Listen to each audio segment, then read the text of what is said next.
설날 명절을 보내며 그리스도의 은혜와 평강이 여러분의 가정 가운데 함께하여 주시기를 간절히 기원합니다. 오늘 본문은 예수님께서 세례 요한에게 세례를 받으신 일과 광야에서 시험을 받으신 사건을 기록합니다. 먼저 예수님께서 세례를 받으신 이유를 보면 15절에서 우리가 이와 같이 하여 모든 의를 이루는 것이라 말씀합니다. 로마서에서도 모든 의를 이루는 것에 대해서 이렇게 말씀합니다. 로마서 1장 17절에 죄인 아닌 자로서 죄인을 대신하여 죽는 것이 율법의 요구를 다 이루는 일이다. 또한 고린도후서 5장에서는 하나님이 죄를 알지도 못하신 자로 우리를 대신하여 죄를 삼으신 것은 우리로 하여금 그 안에서 하나님의 의가 되게 하려 하심이니라. 또한 로마서 3장에서도 이렇게 말씀합니다.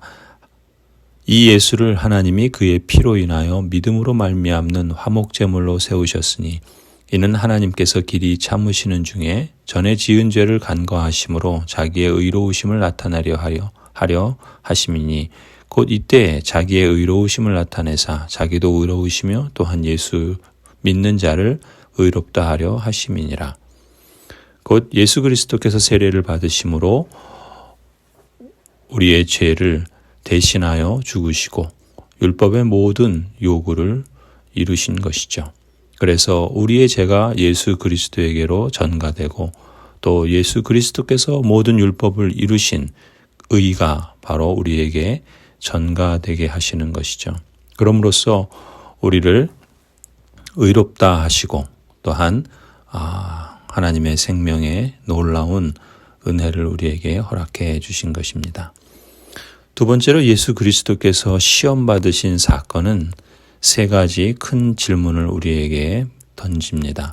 무엇을 먹을 것인가? 먹을 것에 대한 시험이고, 누구를 신뢰할 것인가? 능력, 권력에 대한 시험이고, 누구를 섬길 것인가? 명예, 영광에 대한 시험이죠. 예수님을 시험한 사탄은 오늘날 우리 그리스도인들도 시험합니다. 사람들의 필요에는 체감적 필요가 있고 진정한 필요가 있습니다. 체감적 필요는 우리의 피부로 느끼는 felt need라고 할 수 있고, 진정한 필요는 우리에게 진정으로 필요한 real need라고 할 수 있습니다. 가령 잘 먹고 잘 자고 잘 벌고 잘 놀고 잘 살고 잘 죽는 것, 이런 것은 사람이라면 누구나 갖고 있는 체감적 필요이지요. 체감적 필요를 느끼지 않는 사람은 없습니다. 예수님 당시에도 유대인들은 저마다 방식은 달랐지만 메시아를 통해 그들이 고대하는 소망은 모두 같았습니다. 정치적인 권력과 경제적인 풍요와 종교적인 자유를 가져다주는 메시아를 기대하고 소망했던 것이지요. 나를 좀 더 안전하게 해주고, 좀 더 배부르게 해주고, 좀 더 아프지 않게 해주고, 좀 더 안정되게 해주는, 나의 만족과 필요와 욕구를 들어주고 만족시켜주는 존재, 이런 메시아를 기대했던 것입니다. 여기에 매여 살아가는 인생에게 참된 해방과 진정한 구원은 이러한 욕구들을 다 채워주는 것이 예수님의 해결책은 아니었던 것입니다. 만일 그랬다면 성경은 사탄의 시험을 시험이라 하지 않고 메시아됨의 증거라고 표현했을 것입니다. 한마디로 예수님은 사람들이 기대하는 것이 옳다고 인정해 주시지 않았습니다.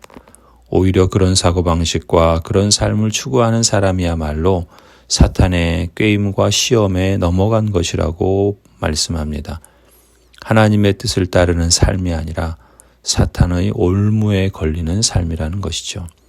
진정한 구원은 이러한 욕구 충족을 삶의 목표로 삼는 것이 아니라 예수님의 방식을 따르는 길이라고 가르치고 있습니다. 대신 예수님은 하나님 나라에 이르는 길을 택하시죠. 무엇을 먹을 것인가? 생명의 양식을 하나님에게서 찾고 하나님의 말씀에서 찾습니다. 무엇을 신뢰할 것인가? 모든 능력과 힘의 근원이 하나님께 있음을 인정하고 의지하고 신뢰합니다. 누구를 섬길 것인가? 명예와 영광과 진정한 축복은 하나님의 은혜에 대한 감사의 응답으로 하나님을 경외하고 그를 섬기며 살아갑니다. 40일 동안 금식하며 광야에서 보낸 시간은 바로 사람들의 기대나 자신의 뜻이 아닌 하나님의 길을 가기 위해 꼭 필요한 과정이었던 것이죠. 40일 동안의 금식과 시험을 통해 예수님께서는 처음부터 하나님을 경외하고 하나님의 뜻을 따르는 삶을 인생의 목적으로 삼으시고 그 길을 걸어가십니다. 그것이 비록 고난의 길, 십자가 죽음의 길이라 할지라도 초지일관 걸어가신 것이죠. 우리가 예수 그리스도의 제자요, 예수님을 주님으로 인정하고 따른다는 것도 같은 부르심이라 할 수 있습니다. 하나님을 경외하고 하나님의 뜻을 따르는 삶, 가장 복되고 가장 영광스럽고 가장 풍성한 삶의 길이라 믿습니다. 예수님께 나온 사람들 모두가 하지만 제자의 길을 좋아하는 것은 아닙니다. 그런 사람들은 십자가의 길은 생략하고 부활 후의 영광만을 기대하기 때문이죠. 사탄은 지금도 예수님의 뒤를 따르는 그리스도인들에게 같은 시험을 걸어옵니다. 무엇을 먹을 것인가? 누구를 신뢰할 것인가? 누구를 섬길 것인가? 물질의 욕구인가? 권력의 욕구인가? 명예의 욕구인가? 생명의 양식을 하나님에게서 찾고 하나님의 말씀에서 찾는 사람은 복 있는 사람입니다. 모든 능력과 힘의 근원이 하나님께 있음을 인정하고 의지하고 신뢰하는 사람은 복 있는 사람입니다. 명예와 영광과 진정한 축복은 하나님의 은혜에 대한 감사의 응답으로 하나님을 경외하고 그를 섬기며 살아가는 사람이 복 있는 사람입니다. 성도 여러분, 광야처럼 시험 많은 세상을 살아가지만 우리의 대장 되신 예수 그리스도께서 광야의 시험을 이기신 것처럼 우리는 그리스도 안에 늘 붙어 있으십시다. 새 일을 행하신 하나님을 바라보십시다. 성령 하나님을 의지하고 신뢰하십시다. 평강의 주님께서 때마다 일마다 여러분에게 평강 주시기를 축원합니다. 아멘.